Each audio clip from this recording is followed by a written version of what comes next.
고린도전서 15장 50절에서 58절입니다.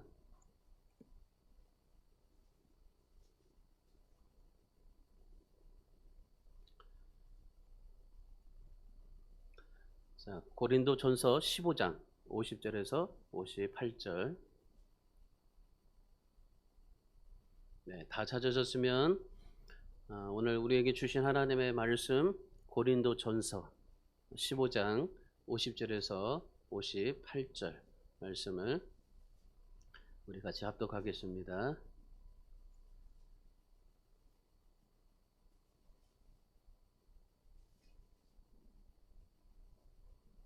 네, 찾으셨죠? 예. 자, 우리 하나님 말씀 고린도전서 15장 50절에서 58절 말씀 우리 같이 함께 합독하겠습니다.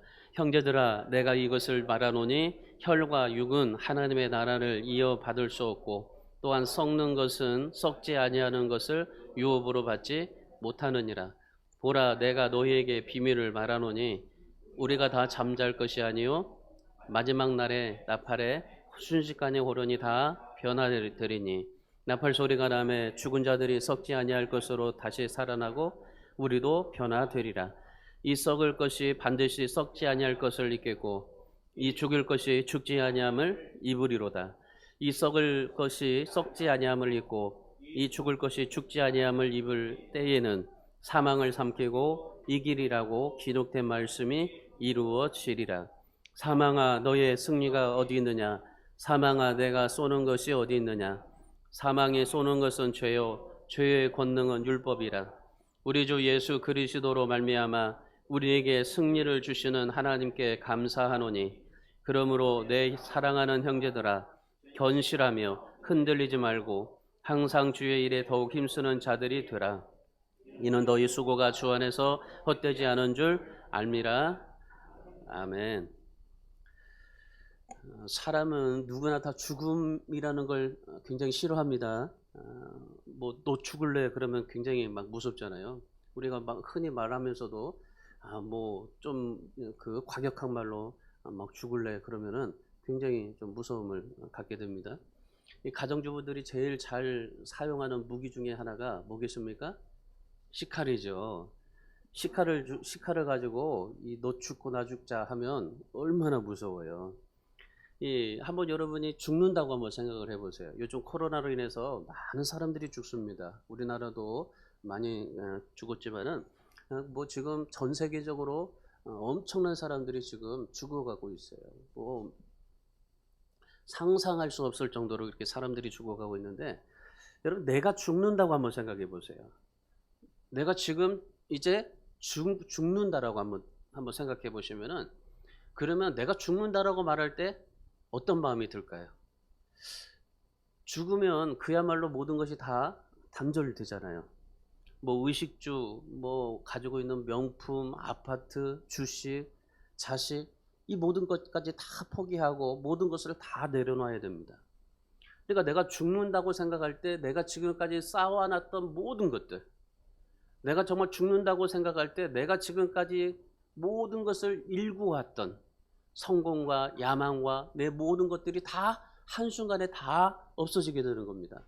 내가 가지고 있었던 모든 명예도 다 내려놓을 수밖에 없어요. 그러니까 우리가 죽는 그 순간에 모든 것을 다 내려놓고 우리는 갈 수밖에 없는 것입니다. 그래서 요즘에 죽는 것이 싫어서 뭐 여러 그런 말들이 많이 나옵니다. 뭐 998823 이라는 그런 말도 있어요. 998823이 뭘까요?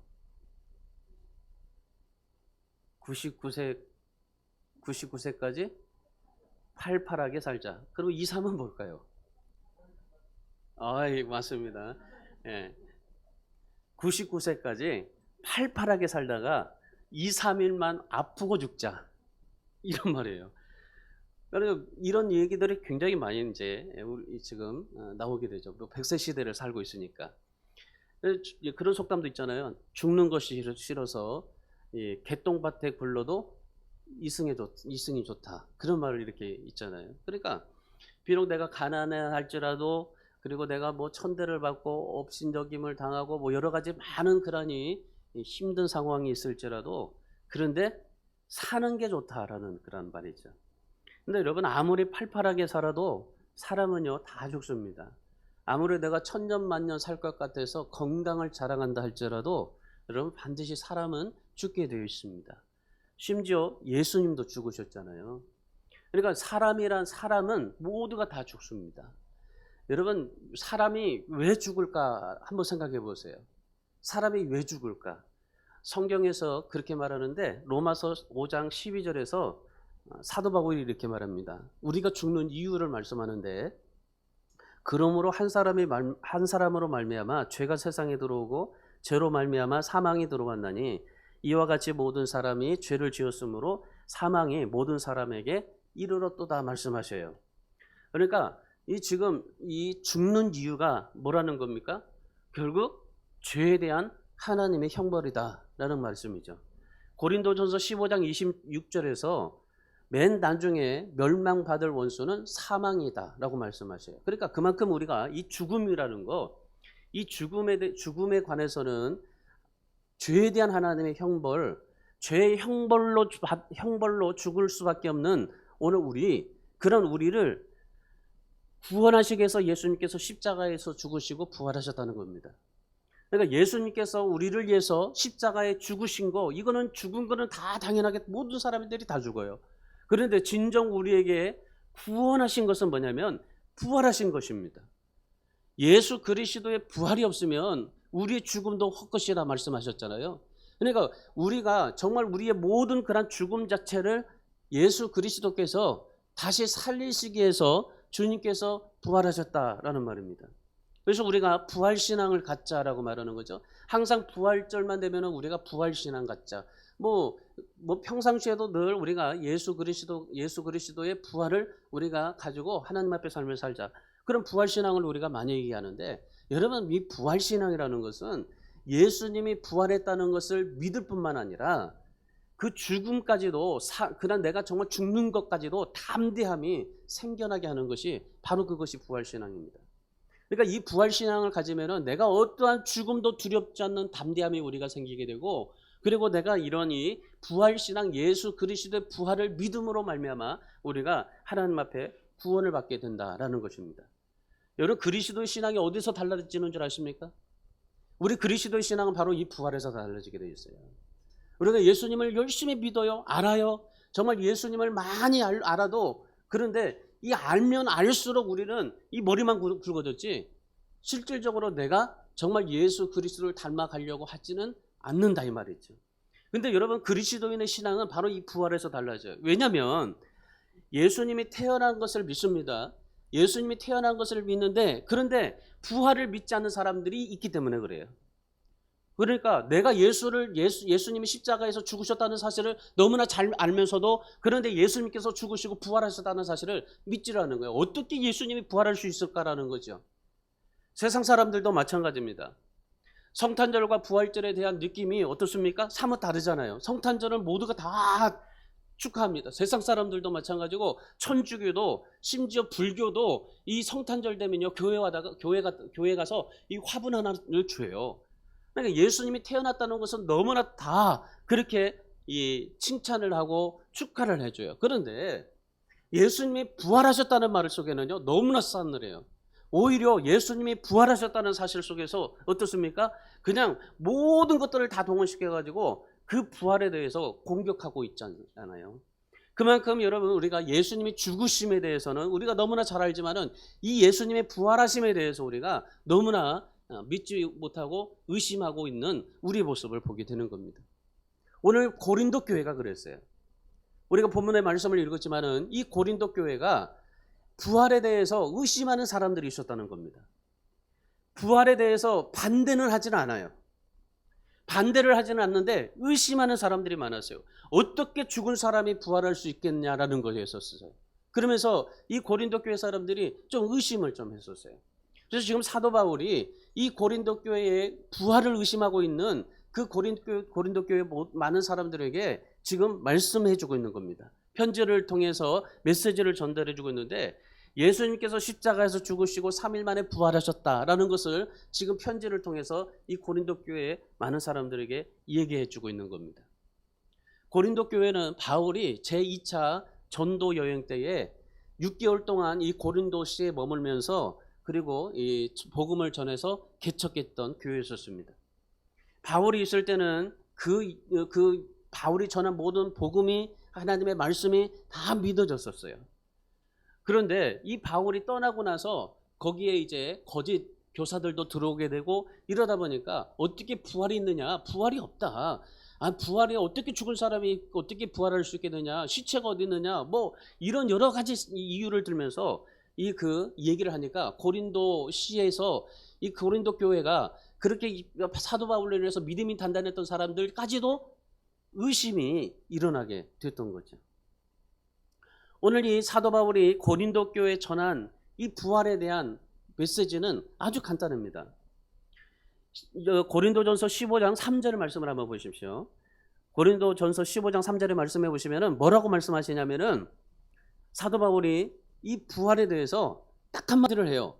성경대로 죽으시고 성경대로 부활하셨다는 거예요. 예수님은 성경대로 부활하셨고 성경대로 죽으셨다는 겁니다. 2절의 말씀을 보세요. 고린도전서 15장 2절의 말씀을 보세요. 2절의 말씀에 보면요, 더 우리에게 정말 그러한 이 심각성을 말씀해 주고 있어요.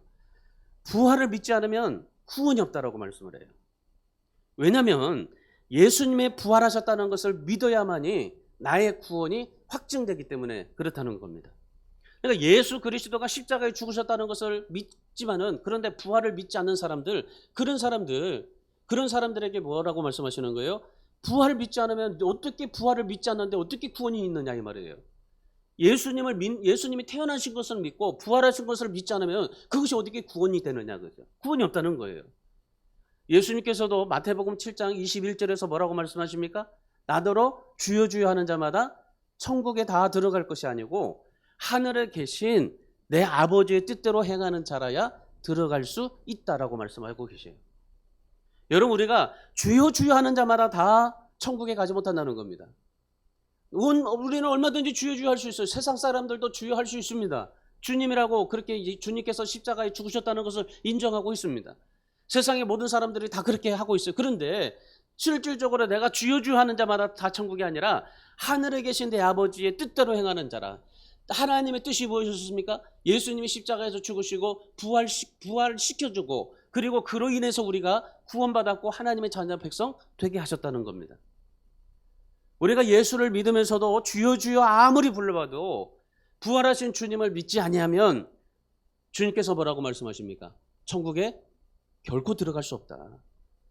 여러분, 그래서 우리가 이 부활이라는 게 굉장히 중요한 겁니다. 우리 신앙에서 이 부활의 신앙이 우리에게 너무나 중요한 거예요. 이 부활하신 주님을 믿지 않으면은 우리에게 어떤 일들이 일어나요? 구원받지도 못하고 심지어 천국에도 들어가지 못한다라고까지 말씀하고 계시잖아요. 여러분, 이 부활에게는 다른 것이 없어요. 우리가 어떤 학설, 어떤 논증, 어떤 학위 이런 것들이 우리에게 부활이 증명이 우리에게 필요가 없다는 말입니다. 여러분, 신앙도 마찬가지입니다. 오늘 사도 바울이 부활에 대해서 성경대로 죽으시고 성경대로 살아나셨다라고 말씀하시는 것을 이것을 통해서 우리 신앙도 마찬가지예요. 우리 신앙도 어떻게 삶을 살아야 되겠습니까? 성경에 기록된 대로 믿고 성경에 기록된 대로 우리가 하나님 앞에 살아가면 되는 겁니다. 이게 신앙인 겁니다. 우리가 여러 가지 신앙생활 잘해야 되겠다고 생각을 하고 신앙생활을 어떻게 하면 잘할 수 있을까라고 우리가 염려하고 고민하면서 많은 것들을 얘기하는데 여러분, 신앙이라는 것은 간단한 거예요.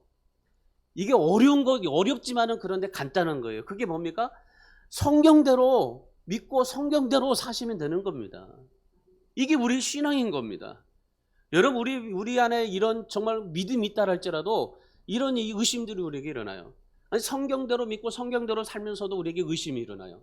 어떻게 오병이어의 역사가 일어날 수 있었을까? 어떻게 홍해가 갈라질 수 있었을까? 어떻게 돌기만 했는데 여리고성이 그렇게 무너질 수가 있을까? 18만 5천 명이 지금 아수르 군사들이 다 에워싸고 있는데 어떻게 하루아침에 그렇게 18만 5천 명이 다 죽을 수 있을까? 여러분, 이런 성경대로의 사건들을 우리가 바라보게 되면 우리도 의심할 수 있는 거예요. 여러분, 이런 사건들도 의심하게 되는데 예수님이 부활하셨다는 사건을 의심 안 하겠습니까? 아니, 어떻게 사람이 죽었는데 부활할 수 있을까라는 거죠.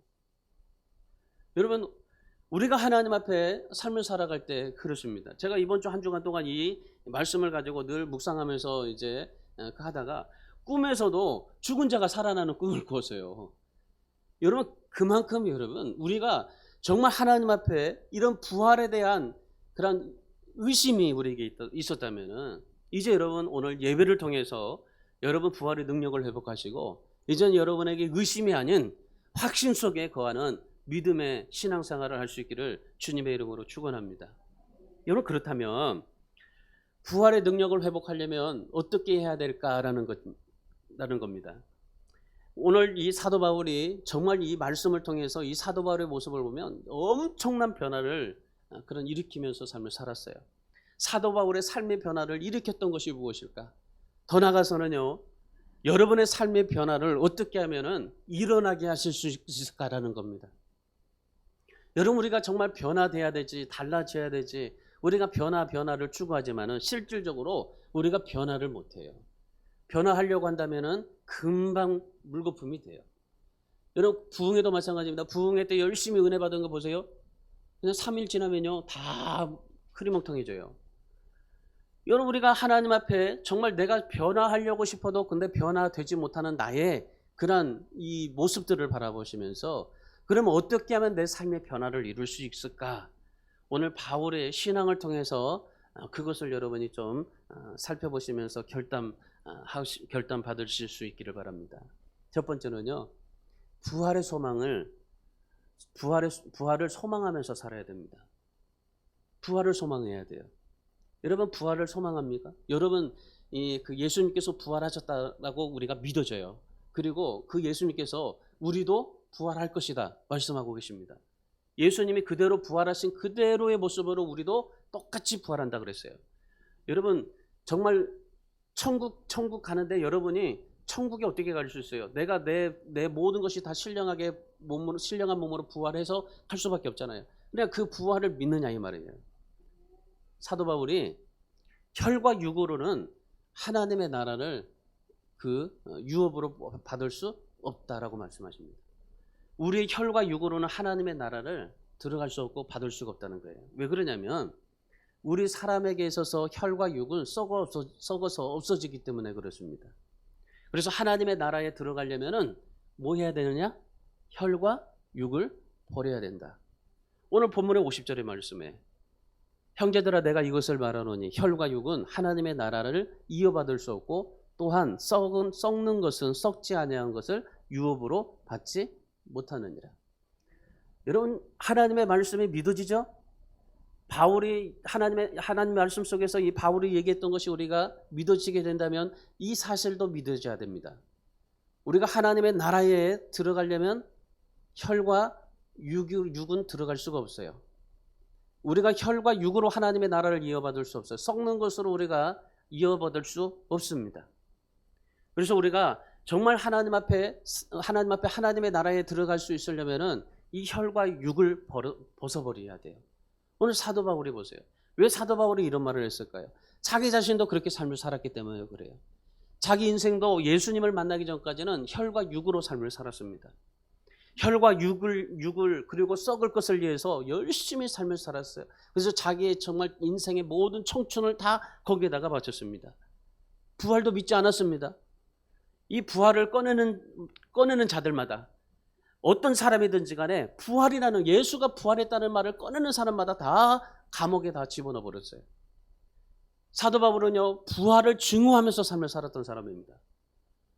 그러다 보니까 예루살렘 교회도 다 그냥 와해시켜버리고 얼마나 핍박했었는지 예루살렘 교회에 있는 사람들이 다 흩어져 버렸다고 그러잖아요. 예수를 정치범으로 본 거예요. 그러니까 정치범을 따르는 그 모든 무리들, 예수쟁이들 다 감옥에 쳐버리고 그리고 교회를 핍박해버렸던 사람이 바로 사도 바울입니다. 심지어 예수의 부활을 전하는 사람들, 그런 사람들을 찾아서 씨를 말려버리려고 다메섹으로 가게 됐던 겁니다. 다메섹으로 가다가 우리가 너무나 잘 알듯이 거기서 부활하신 예수님을 만나게 되는 겁니다. 이 바울이 예수님을 보자마자 어땠습니까? 눈이 멀어버렸어요. 쓰러져 버렸어요. 이 바울이 예수님을 만나자 쓰러지고 눈 멀었어요. 쓰러지고 나서 바울이 뭐라고 말합니까? 당신이 누구냐고 물어봤어요. 그랬더니 사도행전 9장 5절에서 이렇게 말씀합니다. 딱 한마디 주님께서 말씀하셔요. 사도 바울이 누구냐고 말할 때 나는 네가 핍박하는 예수다. 이 말씀 한마디를 하시네요. 사도 바울이 정말 그렇게 자기의 모든 청춘을 다 바치면서 혈과 육으로 삶을 살고 부활하신 예수 그리스도를 정말 그 믿는 자들마다 핍박하면서 다녔던 그 사도 바울이 그 부활하신 예수 그리스도를 만나고 나서 그리고 나서 누구냐고 말했을 때 예수님께서 딱 한마디 하시는 거예요. 네가 핍박하는 예수다. 여러분 이 말을 들은 이 사도 바울의 심정이 어땠을까요? 지금까지 내가 정말 이 사도 바울이 예수 믿는 사람들을 잡아가지고 감옥에 가두고 그리고 정말 씨를 말려버리고 예루살렘 교회도 완식해버리고 이런 일들을 했는데 그런데 막상 부활하신 주님을 만나보니까 그 마음이 어땠을까요? 성경을 통해서 사도 바울이 뭐라고 말하던가요? 네가 핍박하는 예수다. 그 말했을 때 그때 사도 바울이 뭐였어요? 사도 바울도 한마디 못한 거예요. 충격 그 자체였거든요. 내가 부활에 대해서 그렇게 핍박하고 다니는데 부활하신 주님을 만나게 되니까 말 한마디를 못하게 된 거예요. 그런 바울에게 주님께서 이렇게 말씀하셔요. 사도행전 9장 15절의 말씀에 이렇게 말합니다. 내 이름을 이방인과 임금들과 이스라엘 자손들 앞에 전하기 위하여 택한 나의 그릇이라. 주님께서 사도 바울을 만나고 나서 제일 첫 번째로 뭐라고 말씀하셨어요? 네가 핍박하는 예수다. 그리고 나서 이제 반격을 해야 되지 않겠습니까? 너 왜 나를 그렇게 핍박하고 다녔어? 너 진짜 죽어볼래? 예수님께서 사도 바울을 만나자마자 그렇게 하실 수 있지 않겠습니까? 그런데 이 사도 바울을 네가 핍박하는 예수다 딱 한마디 하고 그리고 난 뒤에 뭐라고 그래요? 택한 나의 그릇이다. 이런 말씀하시는 거예요. 여러분 이 말 한마디 때문에요. 사도 바울이 완전히 자기 삶이 바뀌어져요. 다른 사람으로 변해졌습니다. 가치관도 변하고 사상, 신앙, 그들의 그 모든 삶이 다 달라져 버렸어요. 여러분 심지어 이 사도 바울이 이름도 자기 바꿔버리잖아요. 가문도 바꾸잖아요. 직업도 바꾸고 모든 것들이 다 바꿔져요.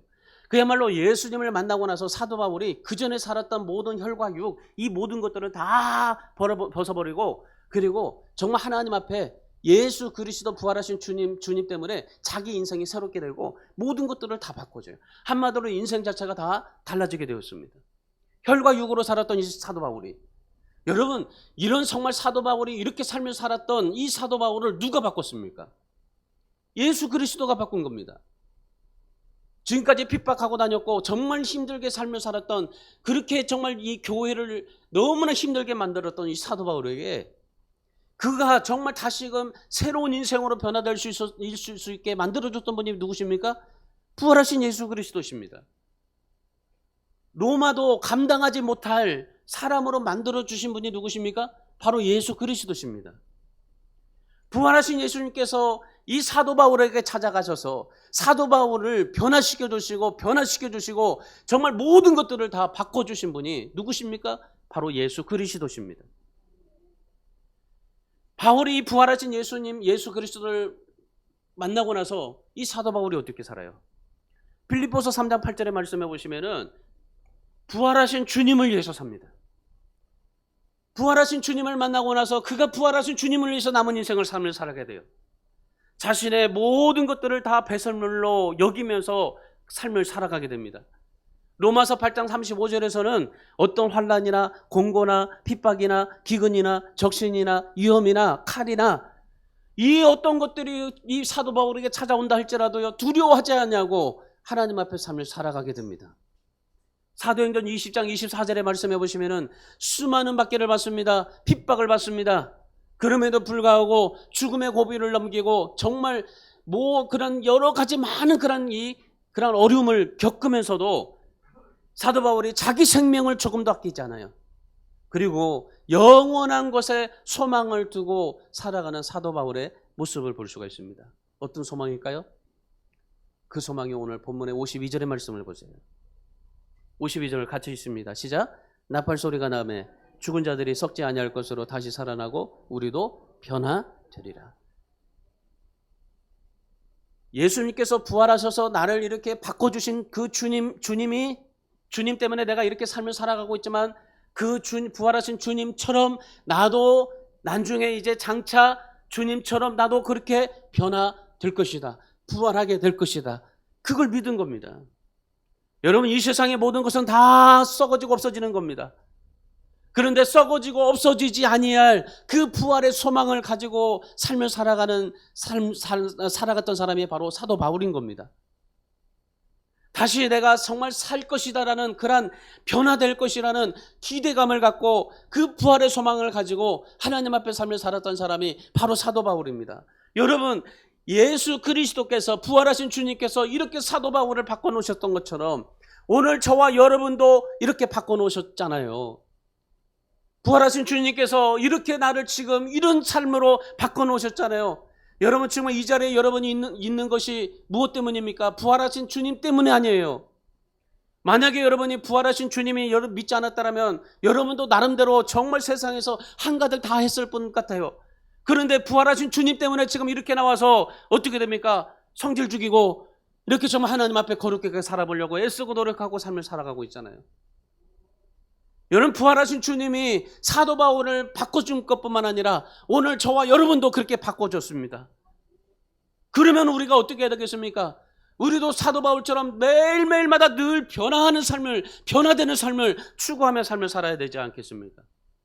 그런데 아이러니하게도요, 10년을 믿어도요 변화되지 못해요. 20년을 믿어도 변화하려고 하지 않아요. 30년, 40년을 믿으니까 그냥 그렇게 살다가 죽자 그런 생각 가지고 살아요. 대부분의 모든 사람들이 다 영원하지 않는 것들을 목숨처럼 붙들고 삶을 살아갑니다. 영원하지 않는 것들을 얻기 위해서 수고를 아끼지 않고 삶을 살아가게 되는 겁니다. 여러분, 진짜 우리가 예수 그리스도 부활하신 주님을 만났다면 어떻게 삶을 살아야 됩니까? 영원한 소망을 두고 하나님 앞에 삶을 살아가는 우리가 되어야 되지 않겠습니까?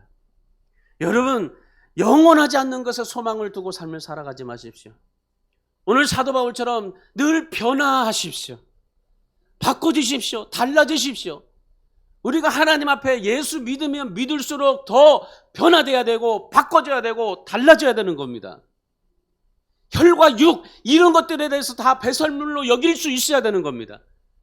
그리고 우리가 신앙생활 하면서 어떤 환난이 우리에게 닥치고 우리가 어떤 고난과 핍박이 우리에게 닥친다 할지라도 그걸 참아내며 인내하며 세상에 있는 것들을 다 절제하면서까지 부활의 소망을 가지고 하나님 앞에 삶을 살아가는 오늘 우리가 되어야 될 줄 믿습니다. 두 번째는 승리를 주시는 하나님 앞에 감사해야 됩니다. 부활의 소망을 가지고 삶을 살았던 이 사도 바울이 승리를 주시는 하나님 앞에 감사하면서 삶을 살았어요. 여러분, 우리가 진짜 부활하신 주님을 믿는다면 우리의 삶이 어떻게 돼야 될까요? 우리의 삶이 어떻게 바뀌어져야 될까요? 오늘 57절 말씀을 다시 한번 읽겠습니다. 57절 시작. 우리 주 예수 그리스도로 말미암아 우리에게 승리를 주신 하나님께 감사하노니. 아멘. 바울이 지금 우리에게 어떤 삶을 살라고 지금 말씀하고 있습니까? 고린도 교회 성도들에게 지금 어떤 삶을 살라고 말씀하십니까? 지금 정말 부활에 대해서 의심하고 있는 이 고린도 교회 성도들에게 뭐라고 말씀하시는 겁니까? 자기의 그런 신앙의 삶을 이 고린도 교회 성도들에게 지금 보여주고 있는 겁니다. 승리를 주시는 하나님 앞에 감사하면서 살자. 사도 바울이 지금 우리에게 승리를 주신 하나님 앞에 감사하면서 살자. 사도 바울의 지금 입장에 보면 감사할 수 있을까요? 지금 감옥에서 정말 편지를 쓰고 있는 이 사도 바울의 모습을 한번 생각해 보세요. 여러분, 정말 사도 바울이 얼마나 많은 그런 하나님 앞에 예수 그리스도를 위해서 삶을 살았습니까? 그런데 그가 정말 마지막 인생은 감옥에 가서 삶을 살아가야 된다는 사실을 생각해 보면은 여러분, 지금 사도 바울이 감사할 수 있는 형편입니까? 도저히 감사할 수 없는 형편입니다. 그럼에도 불구하고 사도 바울은 감사하면서 삶을 살았습니다. 예수 그리스도의 부활의 사건은 이미 예언되어 있었잖아요. 구약에서 다 예언되어 있었잖아요. 모세가 말했고 다윗도 말했고 선지자들이 그렇게 많은 선지자들이 말했으며 시편에서도 그렇게 많이 예수 그리스도의 부활에 대해서 얼마나 많이 얘기했습니까? 부활에 대해서 정말 구약 성경뿐만 아니라 예수님께서도 오셔서 내가 3일 만에 죽고 부활하신다라고 말씀하셨습니다. 그럼에도 불구하고 제자들은 어땠습니까? 예수 그리스도의 부활을 믿지 않았어요. 오늘 고린도 교회 성도들은 어떻습니까? 부활에 대해서 의심하고 삶을 살았던 것입니다.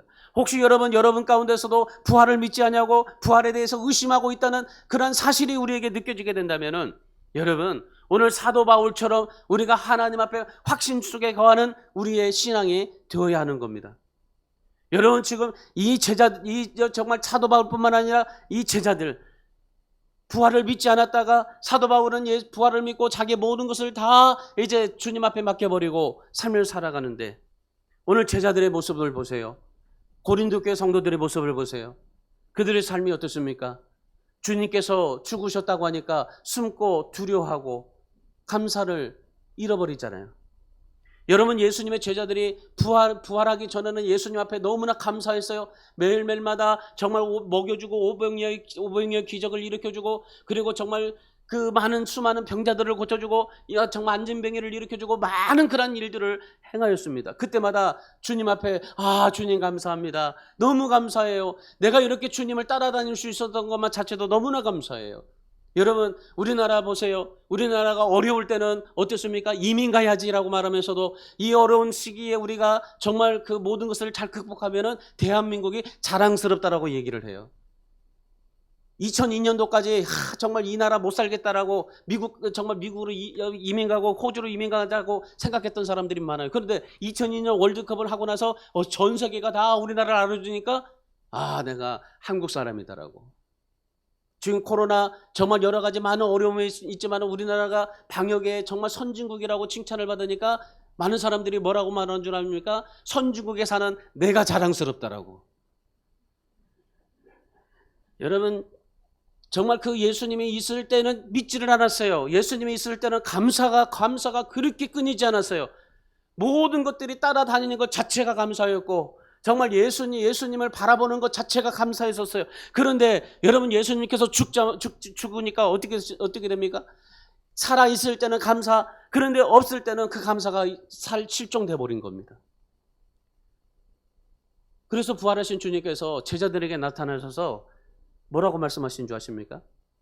그 제자들에게 찾아가셔서 주님께서 말씀하신 것이 책망하지 않았어요. 내가 살아있을 동안에 내가 그렇게도 내가 3일 만에 죽고 부활한다고 했는데 너 왜 그거 안 믿어? 왜 믿지 않고 내가 죽으니까 왜 숨어버리고 왜 도망치고 왜 그렇게 다 비실거려? 말씀하지 않아요. 너희들 왜 내가 그렇게 말했는데도 왜 믿지를 않아? 구약 성경에서도 말씀했고 선지자들을 보내서 그렇게 이 부활에 대해서 말씀했는데도 불구하고 왜 믿지 않나? 왜 감사가 없어? 나를 따라다닐 때는 그렇게 감사하더니 내가 정말 기침 한 번만 해도 그냥 그게 감사가 되더니 왜 지금은 주님께서 죽으셨다니까 왜 감사가 사라졌어? 야단치지 않았습니다. 부활하신 몸을 보여주면서 만져보게 하고 그러면 다 끝냈을 텐데 근데 예수님께서 어떻게 하셨습니까? 부활하신 제자들에게 찾아가서 어떻게 말씀하셨어요? 구약에서 예언한 성경이 어떻게 성취되었는가를 깨닫게 해주십니다. 그러니까 우리 장로님 기도하셨죠. 엠마오로 가는 두 제자. 여러분 엠마오로 가는 두 제자가 이 부활에 대해서 어떻게 됩니까? 깨닫게 해주시잖아요. 제자들에게 찾아가서 제자들에게 정말 그 주님이 부활하시고 나서 찾아가셔서 어떻게 합니까? 그들을 책망하고 나무라고 야단치지 않고 깨닫게 해주십니다. 그리고 그들에게 잃어버렸던 감사를 회복시켜 주시는 겁니다. 오늘 여러분 이 말씀이 저에게도 정말 힘이 되더라고요. 오늘 55절의 말씀 보세요. 사도 바울이 뭐라고 말하는지. 사망아 너의 승리가 어디 있느냐? 사망아 내가 쏘는 것이 어디 있느냐? 사망은 이미 부활로 인해서 꺾어져 버렸다는 겁니다. 그래서 사도 바울이 지금 감사하고 있는 거예요. 여러분 정말 사망아 너의 승리가 어디 있느냐? 사망아 내가 쏘는 것이 어디 있느냐? 이 사망 권세를 깨뜨리시고 부활하신 주님, 이 주님이 지금 우리와 함께하고 있다는 사실이 얼마나 감사합니까? 이 부활하신 주님이 바울을 만날 뿐만 아니라 제자들을 만날 뿐만 아니라 오늘 우리에게도 너희와 항상 함께할 것이다, 죽을 때까지 함께할 것이다 약속하고 가셨잖아요. 그러면 오늘 우리에게도 이 부활하신 주님께서 우리와 함께하고 있다는 사실이 얼마나 감사해요. 그 주님과 동행하면서 삶을 살아가고 있다는 그 자체만이도 얼마나 감사합니까? 우리가 이렇게 교회에 나와서 예배하는 것 자체만으로도 얼마나 감사합니까? 여러분, 더 이상 뭘 감사를 끄집어내야 되고 뭘 감사를 우리가 더 정말 꺼내야 되겠습니까? 우리의 삶 속에 더 이상 이보다도 더 우리에게 감사할 것이 뭐가 있겠습니까? 우리 사랑하는 여러분, 더 이상 이 사망이 우리 안에서 왕노릇하지 못하게 하십시오. 이 사망아 어디 있느냐? 사망의 승리가 어디 있느냐? 사망아 내가 쏘는 것이 어디 있느냐? 사도 바울이 부활로 인해서 이미 사망은 꺾어져 버렸다. 이 사망은 나에게 더 이상 왕노릇하지 못한다 고백하고 삶을 살았던 이 사도 바울처럼 여러분, 부활하신 주님과 함께하면 어떤 사망도, 어떤 죽음도, 어떤 질병도, 어떤 병이든지 다 자유하게 될 줄 믿습니다. 여러분, 이미 우리는 부활하신 예수 그리스도를 통해서 이미 그 승리를 안고 우리는 삶을 살아가고 있는 자들인 겁니다. 부활하신 주님을 모시고 삶을 살아간다면, 적어도 내 안에 부활하신 주님이 나와 함께하고 있다고 생각이 되어진다면, 그러면 오늘 우리도 이미 승리하신 주님과 함께 우리가 거하고 있는 사실 속에서 오늘 우리는 승리하고 있는 겁니다. 그리고 승리할 수밖에 없는 겁니다. 우리가 반드시 승리할 수밖에 없는 겁니다. 여러분, 우리가 살면서 고난과 고생, 여러분 우리에게 있을 수 있습니다. 감당하기 어려운 시련도 우리에게 찾아올 수 있습니다. 그런데 여러분, 우리 인생의 결말은 무엇입니까? 승리입니다. 승리. 우리가 정말 이 죽음의 권세를 이기시고 우리가 이제 주님 앞에 우리가 갈 때 우리가 부활하듯이 그 승리가 우리에게 주어지는 것이 이미 승리하신 주님께서 우리와 함께 하시기 때문에 이미 여러분은 승리하고 있는 겁니다. 그래서 승리하는 것, 이 승리하고 있는 것만 여러분이 잘 유지만 해도 여러분, 우리 신앙은 날마다 살만하게 되어 있을 거예요. 여러분, 예수를 믿으면서도 예수님 때문에 신앙생활하면서 여러분 가난하면 좀 어떻습니까? 여러분, 가난해도 괜찮은 겁니다. 생활이 쪼들리면 또 어떻습니까? 생활이 쪼들려도 괜찮은 겁니다. 돈 없고 집 없고 부동산 없어도 여러분 아무렇지 않습니다. 괜찮습니다. 직장에서 무능한 소리를 듣고 인물이 모자란다고 소리를 들어도 여러분 어떻습니까? 괜찮잖아요. 이미 승리를 주신 그 예수 그리스도가 우리와 함께하고 있기 때문이죠. 여러분, 우리의 삶에 여러분 앞으로 여러분이 어떤 삶이 펼쳐진다 할지라도 부활하신 예수님이 여러분과 함께 하신다는 사실, 이 사실 하나만으로도 여러분 감사하면서 사시기를 바랍니다. 감사가 나지 않을 때, 감사가 없을 때, 감사하지 못했을 때 여러분 의식 속에서 감사할 조건을 한번 찾아보세요. 그러면 정말 우리가 하나님 앞에 감사할 수 있는 조건들이 우리에게 일어나게 될 것입니다. 오늘 사도 바울, 감사할 수 없음에도 불구하고 부활의 소망을 가지고 믿음 가운데서 그 승리자로 삶을 살았을 때, 그럴 때 사도 바울은 감사할 수밖에 없었던 것입니다. 세 번째는 흔들리지 말고 주의 일에 더욱 힘써야 됩니다. 여러분, 중요한 사실이에요. 우리가 정말 주님께서 부활하셨다는 사실, 이 사실을 우리가 하나님 앞에 부활의 소망을 가지고 삶을 살아갈 뿐만 아니라 오늘 우리가 정말 하나님 앞에 내가 하나님이 주시는 그러한 이 복음을 가지고 나도 승리를 주신 하나님 앞에 감사할 뿐만 아니라 거기에 더 중요한 사실은 흔들리지 말라는 것입니다. 여러분, 신앙생활 흔들리지 마세요. 주일에 더 힘쓰십시오. 오늘 본문 58절 말씀을 보십시오. 58절 같이 읽습니다. 그러므로 내 사랑하는 형제들아, 견실하며 흔들리지 말고 항상 주의 일에 더욱 힘쓰는 자들이 되라. 이는 너희 수고가 주 안에서 헛되지 않은 줄 알미라. 아멘. 사도 바울은 지금 뭐라고 말합니까? 견실하며 흔들리지 말고 주의 일에 더욱 힘쓰는 자들이 되라 말씀하고 계십니다. 제가 영화 중에 정말 감동받은 영화가 한 편이 있습니다. 그거 뭐냐면은 짐 엘리엇이라는 선교사님이 그분을 중심으로서 정말 실화로 찍었던 그런 창끝이라는 영화입니다. 이 짐 엘리엇 선교사님이 1927년에 태어났어요. 그러나서 29살에 젊은 나이에 천국에 부름받아서 갔습니다. 이분이 어떻게 순교를 당했냐면은 에콰도르로 갔어요. 29살에. 에콰도르 이 아우카족에게 갔던 겁니다. 그 아우카족에게 이제 복음을 전하러 갔어요. 근데 그들의 공격을 받아가지고 그만 순교를 당했던 겁니다. 이 짐 엘리엇의 일대기가 아까 말씀하신 창끝이라는 영화 한번 여러분 보십시오.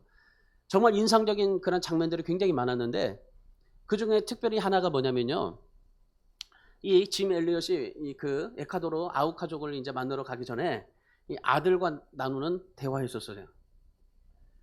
이 짐 엘리엇이 이제 아들하고 이제 대화를 나누는 중에 아들이 이런 말을 해요. 아버지, 아우카족이 공격해 오면은 어떻게 방어할 거냐고.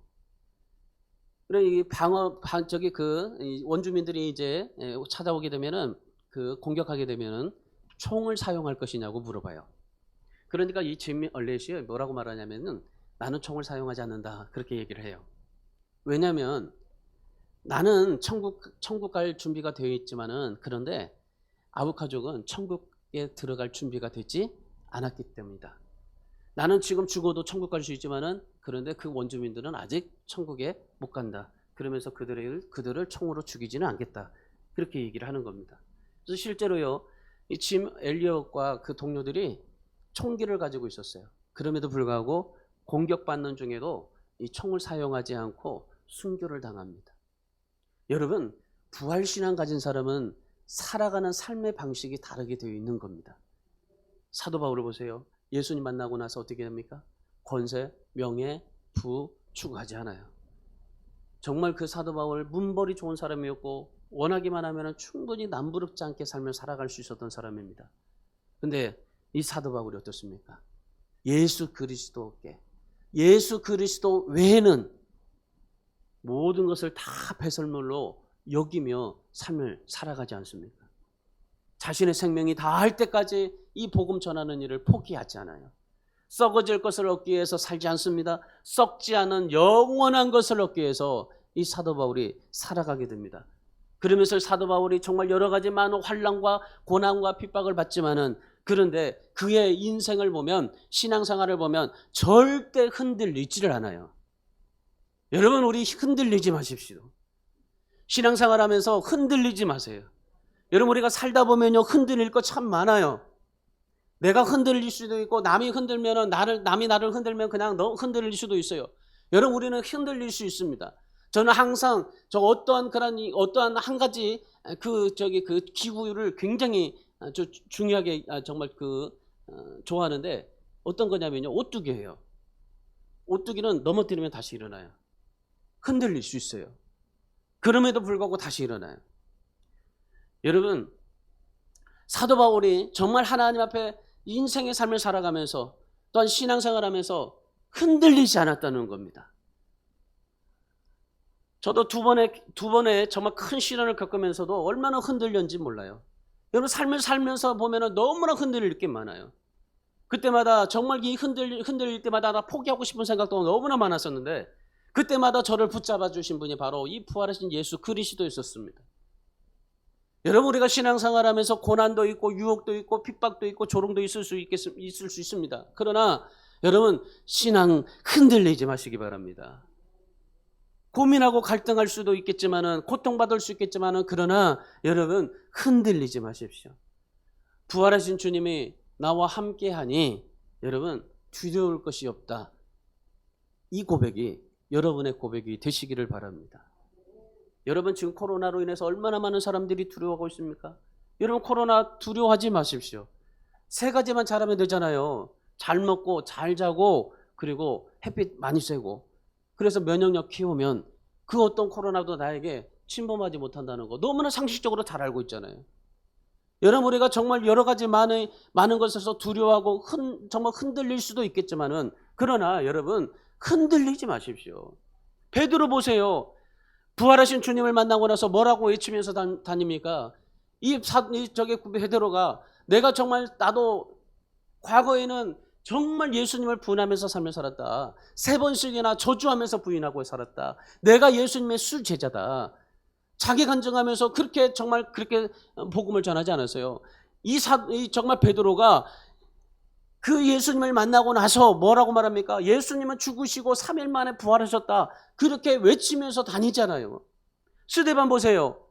사도행전 7장 56절에서 수많은 사람들 앞에서 뭐라고 외칩니까? 보라, 하늘이 열리고 부활하신 주님이 저 우편에 서 계시지 않느냐. 저 주님을 봐라. 그리고 외치고 순교당하지 않습니까? 우리 사랑하는 성도 여러분, 사람은 정말 모든 사람들은 이 세상에 살면 이제 모든 것이 죽으면 끝난다고 생각합니다. 천국도 없고 지옥도 없다고 그렇게 삶을 살아가는 사람들이 많습니다. 그런데 여러분, 우리 인생은 이 세상의 삶으로 끝나지 않습니다. 우리가 이 세상에서 끝나기만 한다면은 주님께서 부활할 이유가 없죠. 예수님께서 이 세상에서 열심히 사시다가 100세, 200세까지 삶을 사시다가 그 천국을 이루면서 삶을 살아가면 좋은데, 그런데 예수님께서 왜 그 젊은 나이에 십자가에서 죽으셔야만 했습니까? 결코 이 세상은 이 세상에서 내가 삶으로 끝나지 않는다는 것입니다. 죽고 부활하시고 나서 우리는 장차 우리에게도 부활에 있게 될 것이고, 우리가 영원한 것을 우리가 바라보면서 삶을 살아가게 될 것이다. 영원한 삶이 우리에게 기다리고 있는 것이다. 그러면서 영원을 사모하면서 삶을 살아가라 말씀하시는 것이 이 바로 부활 아니겠습니까? 우리 사랑하는 여러분, 영원하지 않는 권세를 위해서 삶을 살아가지 마세요. 한순간에 없어질 명예를 위해서 삶을 살아가지 마세요. 여러분, 돈이 내 인생 책임져 줄 것 같죠? 여러분, 돈이 나를 구원해 줄 수는 없습니다. 여러분, 그래서 오늘 우리가 이 사도 바울의 모습을 보시면서 여러분, 영원한 하나, 영원한 소망, 영원한 상급을 바라보며 살아갈 수 있는 저와 여러분이 되실 수 있기를 바랍니다. 그래서 흔들리지 마세요. 주의 일에 더욱 힘쓰는 자들이 되시기를 주님의 이름으로 축원합니다. 우리 성경 한 구절 마치고 우리 읽고 마치겠습니다. 빌립보서 3장 13절 14절의 말씀입니다. 우리 한번 찾아보십시오. 빌립보서 3장 13절 14절의 말씀. 바울의 심정을 가지고 읽었으면 좋겠습니다. 우리 같이 읽습니다. 형제들아, 나는 아직 내가 잡은 줄로 여기지 아니하고 오직 한 일, 즉 뒤에 있는 것은 잊어버리고 앞에 있는 것을 잡으려고 표대를 향하여 그리스도 예수 안에서 하나님이 위에서 부르신 부름의 상을 위하여 달려가노라. 아멘. 이런 사도 바울의 삶을 여러분도 사실 수 있기를 주님의 이름으로 축원합니다. 기도하겠습니다. 우리 다 같이 기도할 때 오늘 말씀을 생각하면서